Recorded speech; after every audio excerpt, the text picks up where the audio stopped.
Paula Coomber, Seaside Radio, and I'm here today with Bob Parks.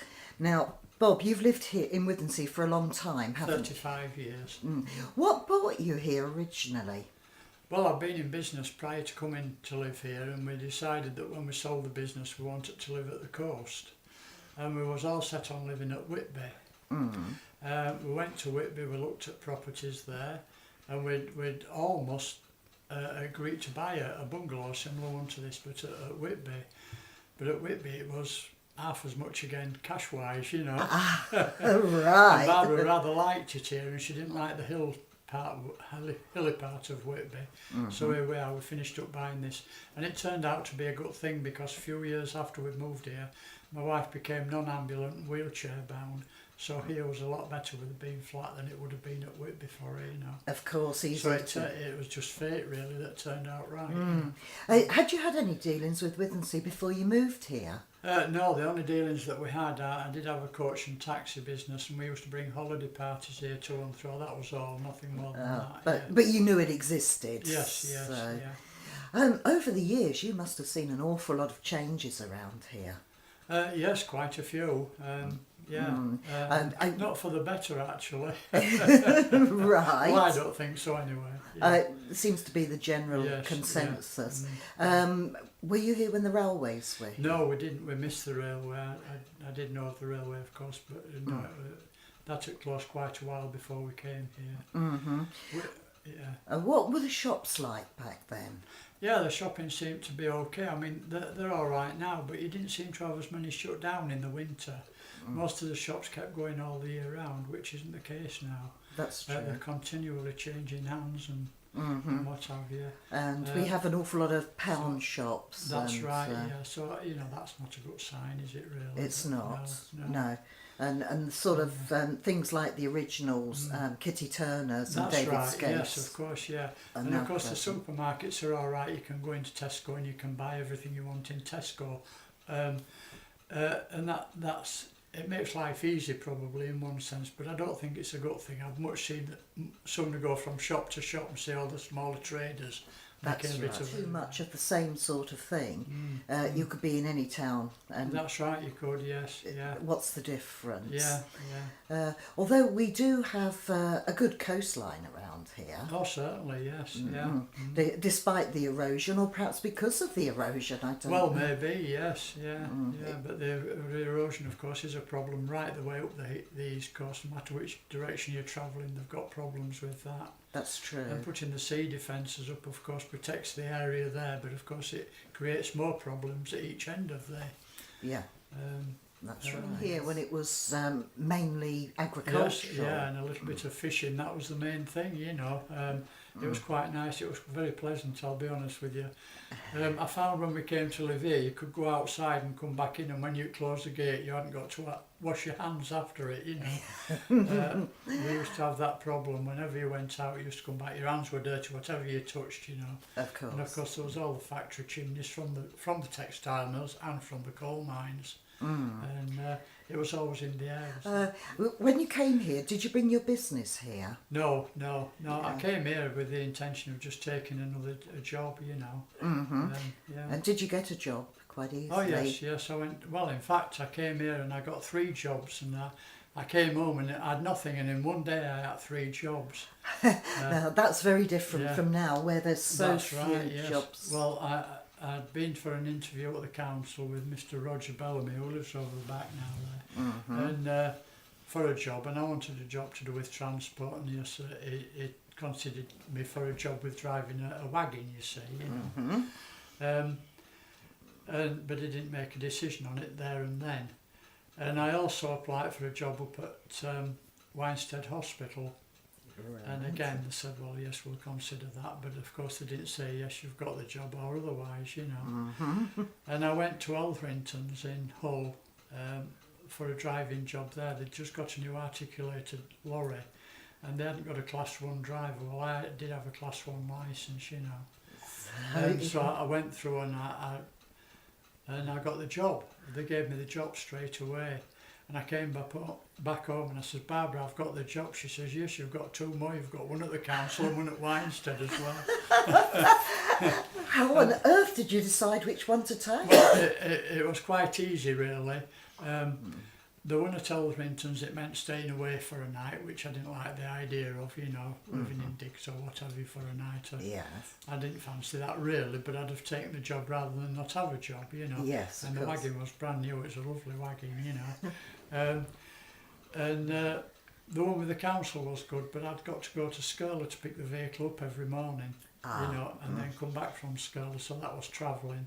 Winstead was on the doorstep, and I've always enjoyed cycling. And so I thought Winstead's lovely, I can cycle to and from work and really enjoy that, which I did, you know. And I took that, although it was the least pay of all 3 jobs. But it was the one you thought you'd get the most satisfaction. And, I spent 13 and a half years there working for the Health Authority. And after it had closed, I went to work for Peter Black's car collection, looking after some of the vintage cars that belonged to Peter Black's. And then I came back when the people took Winstead over. There was a Danish firm that took it over as a young offenders place, you know. And I went back to work there then, and I spent another 4.5 years working for them. Yeah. You are very musical. You play the guitar, the banjo, mandolin, harmonica. How did that all start? Well, when I was younger, I was interested in the skiffle groups were in the day, in the 1950s, the late 50s and the early 60s. Yes. And I was very interested in skiffle music. Lonnie Donegan. Yeah, that's right, yeah.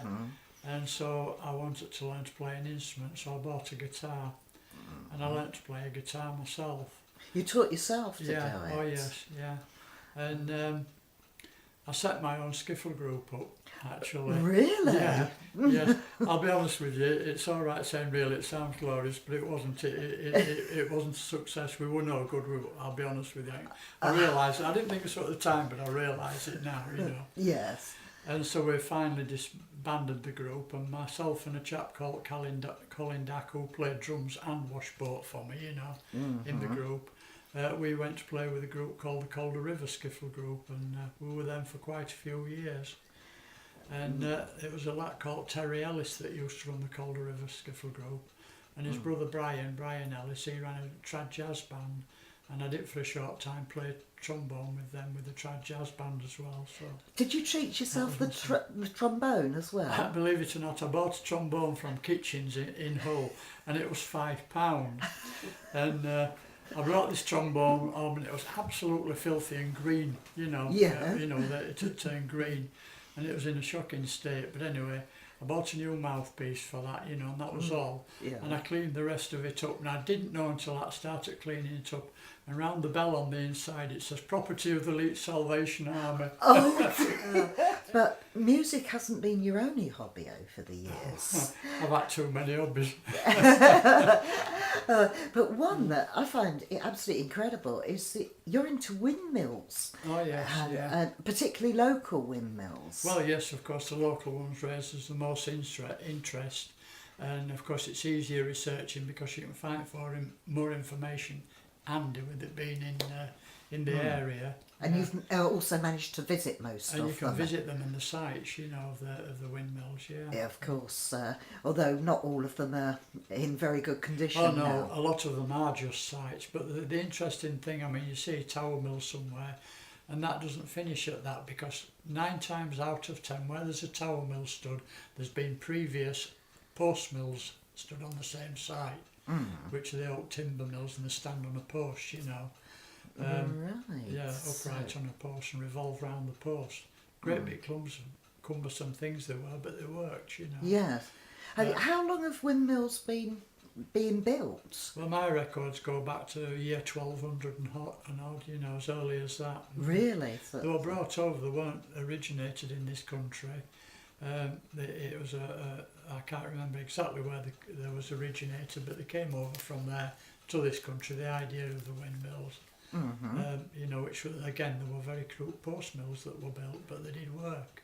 And they were bought primarily to grind corn to make bread? Yeah, mainly, yes. Well, when they first came over, that was the sole job that they did just grinding corn, yes. And then of course they started using different stones, and in the same mill they'd have a week of grinding cattle food, you know. Yes, and They'd use the Derbyshire stones for that, and they'd use the French stones for the flour. I understand there was a local mill that ground chalk up. Oh yes, yeah, they were called whiting mills, and they ground the chalk, and it was used for all sorts of different things, from repairing roads and potholes in roads right to making powder for powder compacts and what have you, you know. Yes. A vast variety of uses. There was quite a lot in this area, especially as you get out Essel and that way, you know. Mm-hmm. Are there any around that are still working? Well, they're working, but not in as an industry, just as a matter of the Skidby mill, for instance, that you can go there, look at Skidby mill, watch it working, and you can still buy the ground flour that they grind there. Mm-hmm. But of course it's only on a very small basis, you know. They only sort of open up on a Sunday maybe and grind a bit of flour on a Sunday. So good for the tourists to go. Yeah, it is good, and it's good that the mills are kept, and they're usually kept with all as much of the original stuff as they can. Yes. And I mean, mills have bought up where mills have closed down, even going back to when they were working as mills, and they buy all the equipment, bring it and use their equipment in their own mills. And of course they still try to do that as much as possible. Anything that survives now that belonged to a windmill isn't long before they found a home for it in a windmill. Right. So you used to be part of the Windmill Preservation Society. Yeah, it was the Lincolnshire Mill Preservation Society. I was a member of that for quite a few years. The only problem is that most of the members of that owned windmills. Oh, right. I didn't, unfortunately, you know, so I only really played a very small part as far as that. But I was there for the interest and the knowledge I could gain for the mills that was out in Lincolnshire, of course. Yeah. Yeah. And there was lots and lots of them out there. Yeah. And they've put a preservation orders on a lot of them now, haven't they, to keep the history. Yeah. Right. And apart from visiting and everything, you wrote about them as well for the local paper? Yeah, for the Withernsea Gazette. I did it for 12 months, just one, you know, so I did 12 different issues of local mills round and about, yeah. So there was plenty of information for you to impart to people. Yeah. Did you get a lot of feedback from Yes, people? I did actually, yeah. Quite a few people used to say, I didn't know this, I didn't know that. And there'd be the odd item come back that I didn't know, which was of interest to me, a bit more knowledge, you know. Yes, which I correct in the following week's paper. So you've still got a lot of hobbies. Is there anything that you would like to get into now? Well, no, but I ought to have more sense now. I mean, I'm 73 next month, you know, and I've suddenly taken up an interest in go-kart racing. Yeah. Is this actually racing it? Well, what we did last year, I bought my go-karts 2 years ago, and last year we were all practising and testing and getting them ready for this year. So hopefully towards the end of this year, because we're still more testing to do, they'll be raced the end of this year. And you are going to race? Well, yeah, it wasn't my intention to race them, but getting drivers to do this is not as easy as I thought. It can be quite a risky business. Yes, it can, yeah. So this is just the problem that we have, but it's great fun, and I certainly enjoy the test days, you know. Of course, I've driven flat out on test days because you're trying to beat the lap records and improve the performance of the carts, you know. Oh, what made you get into such a dangerous... Well, again, I've been interested in motorcycle sport. I've done grass track racing and motorcycle trials in my younger days, you know. Hence why I'm walking with a stick now, unfortunately, but there we are. And I thought, well, I do like speed and things that go fast, and I thought I'm a little bit safer nearer the road, I think, on four wheels rather than falling off two, you know. Well, a little bit, yes, maybe. Yeah. Oh dear. Well, it's been absolutely fascinating, and thank you so much. Oh, that's all right. It's a pleasure.